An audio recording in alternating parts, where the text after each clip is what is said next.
Assalamualaikum. Welcome to our channel Novelistan Urdu novels library. कैसे हैं आप सब लोग? उम्मीद है आप सब लोग ठीक ठाक होंगे, खैरियत से होंगे और हमारे नॉवेल्स को एंजॉय कर रहे होंगे। अब तो सर्दियां अच्छी खासी आ गई हैं। कराची में तो खैर सर्दियां होती ही नहीं हैं, लेकिन कराची से बाहर पंजाब साइड पे और इस तरह और पिंडी कश्मीर जहाँ पर तो अच्छी खासी सर्दी होती है। तो आप लोग तो सर्दी इंजॉय करे होंगे। आप लोगों की तो कंबल रज़ाइयाँ बाहर आ गई होंगी, जबकि हमारे यहाँ तो अभी तक चादर पर ही गुजारा है। तो चलिए थाम ले अपने मूंगफलियों के बोल्स और साथ में इंजॉय करते हैं नावल मेरी बारिश हो तुम। बेचारी हिबा के ऊपर तो बिलाल ने कोई कसर नहीं छोड़ी। उसने कहीं से भी उसको जो है ना इसके लिए कोई रास्ता नहीं छोड़ा हुआ। अब इतने जो है ना उसके ऊपर जबर करने के बाद अब खुद शादी करने जा रहा है। बेचारी हिबा तो ना तो इधर की रही ना उधर की रही। इतना आसान नहीं होता किसी से इतने साल मोहब्बत करना, उसके बाद उसी के भाई की बीवी बनना और उसी में सरवाइव करना और फिर उसी शख्स को पूरा दिन अपनी नज़रों के सामने देखना जिससे बंदा जान छुड़ाना चाहता हो। तो हिबा की नफ़रत तो जेन्युइन बनती भी है, प्योर नफ़रत बनती है। तो चलें आज के एपिसोड में देखते हैं हिबा कैसे सरवाइव करती है, कैसे फ़ाइट करती है बिलाल के साथ और कैसे फ़ाइट करती है अपने आप से। बेचारी कब से वो अपने आप से फ़ाइट कर रही है कि वो ये सब कुछ भूल जाए। चलिए, नावल का नाम है मेरी बारिश हो तुम। जाकर चैनल को सब्सक्राइब कर दें, वीडियो को लाइक कीजिएगा, शेयर कीजिएगा, रिव्यूज़ दीजिएगा, बेल आइकन को ज़रूर प्रेस कीजिएगा। बढ़ते हैं एपिसोड की तरफ। मेरी बारिश हो तुम एपिसोड नंबर 17। राइटर है मलाइका रफ़ी।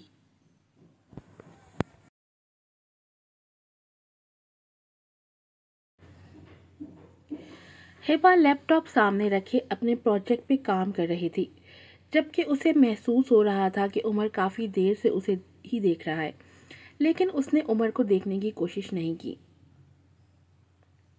मेरी एक बिजनेस पार्टनर है कशफ अंसारी। वो कहती है कि नापसंदीदा मर्द के साथ ज़िंदगी गुजारने से बेहतर है कि उससे डाइवोर्स ले लिया जाए, उमर कह रहा था।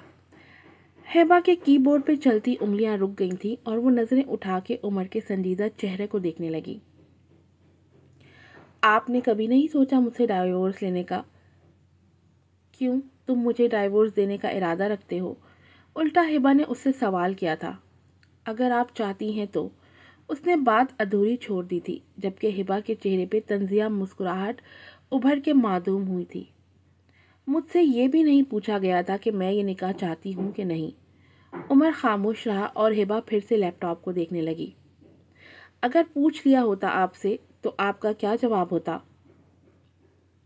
उमर के सवाल पे वो फिर से उमर को देखने लगी। तो मैं इनकार कर देती। तो उसकी साफ गोई पे उमर का दिल डूब के उभरा था। आपकी चॉइस कौन होता? उमर ने फिर से सवाल किया था। हिबा कुछ देर उसे देखती रही। उमर की आंखों में अजीब सा तासुर महसूस हुआ था उसे उस लम्हे। बर्दाश्त नहीं कर पाओगे जवाब?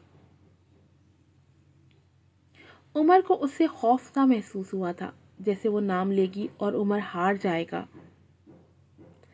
मुझ में बर्दाश्त है हिबा। फिर भी निडर बना वो पूछ रहा था। गढ़े मुर्दे उखाड़ने से मेरे हाथ क्या आया जो तुम्हारे हाथ आएगा? हिबा ने सपाट लहजे में जवाब दिया था। आप खौफजदा हैं? उमर पूछ रहा था, जबकि वो नफ़ी में सर हिला गई। मैं किसी से नहीं डरती। कुछ रिश्ते हैं मेरी ज़िंदगी में जिनके लिए मैं एहतराम की कायल हूँ, और उसी एहतराम के लिए मैं खामोश हूँ। अपनी बात कह के वो लैपटॉप बंद करके साइड पे रख चुकी थी और ख़ुद सोने का इरादा रखती थी। अभी मेरी बात मुकम्मल नहीं हुई थी हिबा। कंफर्टर खुद पे होती हिबा को रुक के उसे देखने लगी। मैं अपना जवाब दे चुकी हूँ। उमर खामोश रहा। कशफ अंसारी का हस्बैंड जिना का मुर्तकिब हुआ था। हिबा लब भींचे उसे घूरने लगी। तो मैं क्या करूं? मेरा क्या लेना देना कशिफ अंसारी और उसके हस्बैंड से? पहेलियां बुझवाने से बेहतर है तुम वो बताओ जो तुम बताने की कोशिश कर रहे हो। वो भड़की थी, जबकि उमर खामोश निगाहों से कुछ देर उसे देखता रहा और फिर सर झटक के वो सोफे पे लेट गया, जबकि हिबा भी रुख मोड़ के लेट गई थी। उमर आंखों पर से हाथ हटा के उसकी पुश्त को देखने लगा। वो खामोश हो चुका था अब। हिबा, वो जैसे ही गाड़ी से उतरी जब निम्रा उसके सामने आ खड़ी हुई थी। आंखों पे गॉगल्स लगाए वो निम्रा को लबभींच देख रही थी, जबकि ब्लैक गॉगल्स के पीछे उसकी आंखें नम हुई थीं। अपनी बहन को उसके गिफ्ट किए हुए ड्रेस में देख के निम्रा बिना कुछ कहे आगे बढ़ के उसके गले लगी थी। थैंक यू हिबा, हमेशा की तरह मेरा ख्याल रखने के लिए। तुम्हारी मोहब्बत का शुक्रिया। हिबा खुद पे जब्त रखे हुए थी, जबकि निम्रा उसे खुद में भींच रही थी। और फिर ना जाने क्या हुआ, हिबा ने उसके गिर्द बाजुओं का हाला बनाया था। अपनी बहन को बाहों में लेके वो अंदर तक पुरसुकून हुई थी। कितना सुकून था उस रिश्ते में, जैसे उसके तने आसाब ढीले पड़ रहे थे, जैसे उसका भारी होता वजूद अब पुरसुकून हो रहा था। खुश रहो हमेशा मेरी जान। हिबा ने हमेशा की तरह उसे दुआ दी थी और नम्रा उससे अलग होके उसे देखने लगी। वो मुस्कुरा रही थी। तुमने मुझे माफ़ कर दिया हिबा। खुद को रोने से बाज रखते हुए हिबा ने हंसपात में सर हिलाया था। मेरी प्यारी बहन हो, मेरी जान हो, मैं कैसे ये सह सकती हूँ कि मेरी बहन प्रॉब्लम में हो और मैं सुकून से रहूँ। मेरी जान हो तुम। हिबा ने उसे माथे पे बूसा दिया था। नम्रा मुस्कुराने लगी थी। मैं अब यूनिवर्सिटी जा रही हूँ। किसके साथ जाओगी? ड्राइवर छोड़ आएगा तुम्हें? और साथ ही ड्राइवर को इशारा किया था उसने, जबकि उसके दोनों तरफ खड़े गार्ड्स में से एक ने आगे बढ़ के नम्रा के लिए गाड़ी का दरवाज़ा खोला था। नम्रा अपनी बहन को मोहब्बत से देखती गाड़ी में जाके बैठ गई थी, तो गाड़ी आगे बढ़ गई, जबकि हिबा भी ऑफिस की तरफ बढ़ी थी। वाह, आइडिया नहीं था यहाँ फिर आपसे मुलाकात हो जाएगी। कशिफ उस बड़े पैमाने के सेमिनार में उमर को देख खुशी का इजहार कर रही थी, जबकि उमर हल्का सा मुस्कुराया था। बिजनेस की दुनिया में हमारी मुलाकात ना हो तो और कहाँ हो। आपकी वाइफ कैसी है? हिबा के जिक्र पे उसके चेहरे का रंग बदला था, लेकिन मुस्कुरा के अस्पात में सर हिलाने लगा। She is fine, thank you. Kashif उसे गहरी निगाहों से देख रही थी, जैसे कोई अंदाज़ा लगाना चाह रही हो, जबकि उमर नज़रें चुरा के इधर उधर देखने लगा। कशिफ हल्का सा मुस्कुराई थी। उसे ऐसा लग रहा था जैसे उसकी आप बीती उसके सामने खड़ा हो, लेकिन मुख्तलिफ अंदाज में। उसने सर झटका था और उमर की नज़रों के ताक़ुब में सामने देखने लगी। एक बात पूछूं? आप माइंड तो नहीं करेंगे उमर? पूछिए। वो चौंक के कशिफ को देखने लगा। आपकी वाइफ के जिक्र पे आपके चेहरे का रंग क्यों बदल जाता है? आपको नहीं पसंद आपकी वाइफ, या आप नहीं पसंद उसे? उमर ने लब भींच लिए थे। मैं पहले ही कह चुकी थी कि माइंड ना कीजिएगा, कशिफ ने उसे याद दिलाते कहा था, जबकि उसने सर झटका था लेकिन खामोश ही रहा।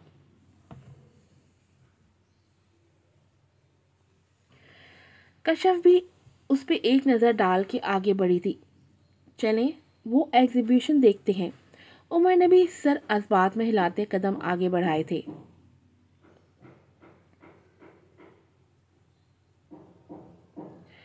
लैपटॉप उसके सामने रखा हुआ था और वो कब से अपने ऑफिस में बैठी उस न्यूज़ के साथ लगी तस्वीर को देख रही थी, जिसमें बिलाल जूलिया पाउल के हाथ थामे खड़ा था। साथ ही उनकी मंगनी की खबर भी दी गई थी। दरवाजे पे दस्तक हुई और बिलाल अंदर आया था। नज़र उठा के वो अब बिलाल को देख रही थी। Good morning Hiba. वो मुस्कुराते हुए आगे बढ़ा था, जबकि हिबा ने लब भींचे एक अबरू उचका के उसे मुलाहिजा किया था। लैपटॉप एक हाथ से बंद करके वो अब सीट की पुश से टेक लगा के पुरसुकून अंदाज में उसे देख रही थी, लेकिन उसके अंदर जो तूफान मचा हुआ था उसका शोर तक उसने बाहर नहीं आने दिया था। रात को मैं आया था अमेरिका से, तो तुम से मुलाकात नहीं हो पाई। अभी सोचा कर लूं, वो फिर से कह रहा था, जबकि हिबा अब भी खामोशी से उसका जायजा ले रही थी। डैड ने बताया तुम्हें खुद जाओगी साइड पे, तो मैंने सोचा कि बता दूं तुम्हें कि कोशिश करना ज़्यादा साइड पे तुम्हारा जाना ना ही हो, क्योंकि बाहर दुश्मन अब भी ताक लगाए बैठे हैं तुम्हें नुकसान पहुंचाने के लिए। बिलाल ने अपने आने की वजह बताई तो हिबा ऐसे अंदाज से सर हिलाया था जैसे बहुत मुतासिर हुई हो उसको लेक्चर से। हंकारा भरते अपनी जगह से खड़ी हुई थी, आहिस्ता रवि से चलते उसके मुकाबिल खड़ी हुई थी। बिलाल उसे ही देख रहा था और फिर कदम अड़ा बढ़ा के वो दरवाजे तक गई थी। दरवाज़ा खोल के वो साइड पे खड़ी होकर उसे बाहर निकलने का इशारा किया था। मुझे तुम्हारी हमदर्दी की बिल्कुल भी ज़रूरत नहीं है, गेट लॉस्ट। बिलाल उसे देखे गया। हिबा, मुझे तुम्हारी फ़िक्र है तभी कह रहा हूँ। मिस्टर बिलाल असलान अहमद, मेरी फ़िक्र करने से परहेज़ करें आप। हिबा खुद पे जब्त करती आहिस्ता आवाज़ में दांत पीसते बोली थी, out. Hiba, just listen to me, तुम्हारी जान को ख़तरा। बिलाल ने कहना चाहा। तुमसे ज़्यादा ख़तरनाक कोई नहीं है, उसकी बात काट के चिल्लाई थी हिबा। तुम्हारी ख़तरनाक प्लानिंग के आगे बाकी सब सिफर है बिलाल असलान अहमद। बिलाल की आंखों में अपनी सर्द आंखें गाड़ती वो कह रही थी। आगे बढ़ के उसने बिलाल के बाजू हाथ से जकड़ा था। तुम जैसे बद किरदार मर्द की हमदर्दी नहीं चाहिए मुझे। वो अब भी बिलाल की आंखों में आंखें डाले खड़ी थी। आउट। उसे बाजू से पकड़े हिबा ने धक्का दिया था और खुद घड़ी उसकी पुश्त देखती उसके जाने की मुंतजिर थी। दिल के नेहा खानों में ख्वाहिश सी जागी थी। काश उसे ये मजबूत कंधा मिल सके रोने के लिए, अपने आंसू बहाने के लिए, दिल की भड़ास निकालने के लिए, गिले शिकवे करने के लिए। बिलाल ने पीछे मुड़ के उसे देखा था और हिबा ने आईब्रो के इशारे से उसे बाहर जाने को कहा था। सर झटक के वो लंबे टक भरता उसके ऑफिस से बाहर निकला था, जबकि हिबा ने तेज़ी से आगे बढ़ के दरवाज़ा बंद किया था और अपनी कतरा कतरा रुकती सांसें बहाल करके उसने अपनी आंखों में उन रुके आंसुओं को बहने दिया। अपने दिल पे हाथ रखती वो एक शिकायती निगाह ऊपर डाल के रोने लगी थी। शल होती टांगों ने जब उसका बोझ उठाने से इनकार कर दिया तो वो वहीं गिर गई। मुश्किल है मेरे अल्लाह, बहुत मुश्किल है। क्यों नहीं निकाल देते आप उसे मेरे दिल से, मेरे जहन से। क्यों नहीं सह सकती मैं उस शख्स को कोई और देखे, उसे कोई और छुए। वो किसी और का बन रहा है और यहाँ मैं मिट्टी का ढेर बन रही हूँ। उसके हाथ की तीसरी उंगली में किसी और के नाम की रिंग है और यहाँ मैं जल रही हूँ, सुलग रही हूँ। मेरा इम्तिहान ख़त्म कर दें, मेरे गुनाह बख्श दें, मुझे सुकून दें, मुझे सुकून दें। उसे खुद पे रोना आ रहा था अपनी बेबसी से दिल की हालत पे। और फिर वो किस किस बात के लिए रोए, किस किस बात का मातम मनाए। दिल जैसे फट रहा था और कितने इम्तिहान बाकी थे उसके, कितने इम्तिहान। और वो साइड पे गई थी बिना किसी की सुने, बिना किसी गार्ड के। वो ड्राइवर और अपने असिस्टेंट के साथ वहाँ आई थी। I am sorry sir, ma'am ने हमें साथ ले जाने से इनकार कर दिया। तो तुम लोगों को किस लिए रखा है? मैडम के पीछे दूसरी गाड़ी में चले जाते। बिलाल उन पे चिल्लाया था जबकि वो नज़रें झुका गए। मैम ने कहा अगर हम उन्हें फॉलो किया तो वो हमारी जॉब ख़त्म करवा देंगी। तुम लोगों की जॉब मैं खुद ख़त्म करवाता हूँ, डैम इट। उन पे ढारता वो तेज़ी से ऑफिस से बाहर निकला था और अजलत में गाड़ी में बैठ के गाड़ी झटके से सड़क पर डाल दी थी उसने। उसे जल्द से जल्द साइड पे पहुंचना था। रास्ते में हज़ार तरह के वसवसे उसके दिलो दिमाग में सर उठा रहे थे। अदनान को मौत के मुंह में धकेलने वाले आज भी जिंदा थे और वो कभी नहीं चूकते थे उनकी फैमिली को जानी नुकसान पहुंचाने से। झटके से गाड़ी रोक के वो गाड़ी से उतर के साइड की तरफ आया था। गुड इवनिंग सर, ड्राइवर और असिस्टेंट ने तेज़ी से कहा था। मैडम कहाँ है? बिलाल ने सर्द आवाज़ में पूछा था। अंदर गई हैं मैम। उनका जवाब सुने बिना ही वो अंदर की तरफ बढ़ा था, तेज तेज कदम उठाता। वो हिबा के करीब गया था और वो जो लिख रही थी नोटबुक पे झटके से उसका बाजू जकड़ के उसे खींच के दीवार से पिन करता, खुद उसके करीब होके एक हाथ जोर से दीवार पे मारता वहीं रख चुका था। डैम इट हिबा, क्यों कर रही हो ये सब तुम? क्यों? वो चिल्लाया था जबकि हिबा अभी संभली नहीं थी उस अफताब से। बिलाल की धार ने उसे लम्हा भर के लिए सुन कर दिया था। वो सांस रोके गई थी बिलाल की सुर्ख होती आंखों में। पूरे रास्ते ये दुआ करता आया हूँ मैं कि तुम सेफ हो। जानती भी हो कि कौन लोग हैं वो। मेरे भाई के कातिल हैं। मौत के मुंह में धकेल चुके हैं वो मेरे भाई को। तुम पे हमला कर चुके हैं वो लोग। सारे रास्ते इस खौफ में था कि इस मजीद कोई नुकसान नहीं बर्दाश्त कर सकूंगा। वो चिल्ला रहा था जबकि हिबा लब भींचे उसे देख रही थी। अपनी कनपटी बिलाल ने गहरा सांस लिया था और फिर उसे देखने लगा। मत करो ऐसे हिबा, प्लीज़ मत करो। बहुत नुकसान उठा चुका हूँ, इस बार नहीं सह सकूंगा कोई नुकसान। नहीं करो मेरे साथ ऐसा प्लीज़। उसके लहजे में नरमी थी, बेबसी थी, मन्नत थी। वो बिखरा हुआ सा लग रहा था उस लम्हे। हिबा ने तेज़ी से नज़रें चुराई थी। आई एम सॉरी हिबा, मुझे नहीं चिल्लाना चाहिए था तुम पे ऐसे। हिबा फिर उसे देखने लगी। नज़र बाएं हाथ की तीसरी उंगली में मौजूद रिंग पे गई तो गुस्से की लहर दौड़ गई उसके दिलो दिमाग में। तभी दोनों हाथों से उसके सीने पर दबाव डालते जोर से उसे धक्का देके खुद से दूर किया था। दूर रहो मुझसे, वो चिल्लाई थी। बिलाल खामोशी से उसे देखे गया जो अपनी शेरनी बनी हुई थी। तुम्हारे हाथ किस कदर गंदे हैं जानते हो तुम। मेरी आरज़ुओं के कातिल हो तुम और तुम्हारे हाथ खून से लथड़े हुए हैं। तुम एक बद किरदार काबिल नफरत इंसान हो। मुझे छूने की कोशिश मत किया करो। वो आखिर में हलक के बल चीखी थी कि एक पल को लगा जैसे वो चकरा के गिर जाएगी।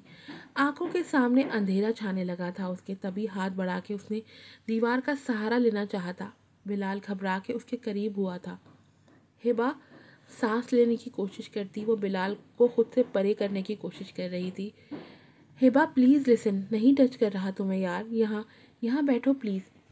हिबा नीचे बैठने लगी जब बिलाल ने उसे सहारा देते बिठाया था। दूर रहो, उसने फिर से चिल्लाने की कोशिश की थी जबकि बिलाल इधर उधर नज़रें दौड़ाता टेबल पर से मिनरल वाटर की बोतल उठा लाया और उसके करीब बैठ गया।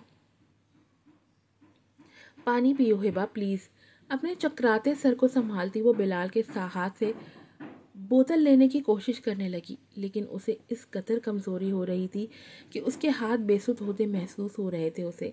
बिलाल ने बोतल उसके मुंह से लगाया था। उसके बालों को नरमी से उसके चेहरे से हटाने लगा। डोंट टच मी, वो नागवारी से कहती उसके हाथ हटाने लगी। ओके ओके रिलैक्स, प्लीज़ अब मत चिल्लाओ। Take a deep breath. Hiba listen, सांस इनहेल करो। हिबा हुनूदगी में जाती आंखों के साथ उसे देखती सांस लेने की कोशिश करने लगी। सांस लेती जाओ हिबा, वो कहे जा रहा था जबकि वो गहरे गहरे सांस लेने की कोशिश करती सिसकने लगी थी। हिबा प्लीज़ इनहेल करती जाओ। लेकिन उसने हिचकी ली थी। आंखें गुनूदगी से भरी हुई थी जैसे होश में नहीं हो। वो उस वक्त भीगी आंखों में गुनूदगी लिए वो बिलाल को देख रही थी। अपना कमज़ोर पड़ता हाथ बढ़ा के उसने बिलाल के बाएं हाथ की तीसरी उंगली में मौजूद उस रिंग को छुआ था। हो गए किसी और के, इतने जल्दी हो गए किसी और के, वो कहते कहते दीवार से सर की पुष्ट टिका गई। हिबा, भीगी आंखों से वो हिबा को देख रहा था जिसकी आंखें बंद हो चुकी थीं और उसका हाथ भी बेसुध होकर बिलाल के हाथ से पितल के उसके पहलू में गिरा था। हिबा, हिबा, उसका चेहरा थपथपाता वो पागल हो गया था, लेकिन वो आंखें बंद कर चुकी थी। अब उसकी नब्ज भी कमज़ोर पड़ रही थी। हिबा प्लीज़ हिबा, नहीं हिबा, उसे भावों में भर के वो तेज़ी से बाहर की तरफ भागा था। गाड़ी स्टार्ट करो, हरी अप, वो चिल्लाया था और ड्राइवर तेज़ी से बिलाल की गाड़ी की तरफ भागा था। उसे पिछली सीट पे लिटा के वो खुद तेज़ी से ड्राइविंग सीट संभाल चुका था। रैश ड्राइविंग करता वो बार बार पीछे मुड़ के देख रहा था जहाँ हया बेहोशी में भी करा रही थी। डैम इट, सब मेरा कसूर है, मेरी वजह से हो रहा है सब। डैम इट, खुद को कोसता वो रैश ड्राइविंग कर रहा था। उसे जल्द से जल्द हॉस्पिटल पहुंचना था। आज की एपिसोड यहीं ख़त्म होती है। उम्मीद है आपको पसंद आई होगी। पता नहीं कब ख़त्म होगी हिबा की ये आजमाइश। ख़त्म होगी भी कि उसे सारी ज़िंदगी इन्हीं आजमाइशों के साथ गुजारनी पड़ेगी। ये सब देखने के लिए देखते रहिए मेरी बारिश हो तुम। और आप हिबा को मशवरा दें, आप लोग हिबा को मशवरा दें, हिबा को क्या करना चाहिए। उमर के साथ रहना चाहिए कि उमर को छोड़ देना चाहिए। अपनी राय का इज़हार कमेंट बॉक्स में लाजमी कीजिएगा। फिर मिलूँगी आपसे नई एपिसोड के साथ। अस्सलाम वालेकुम।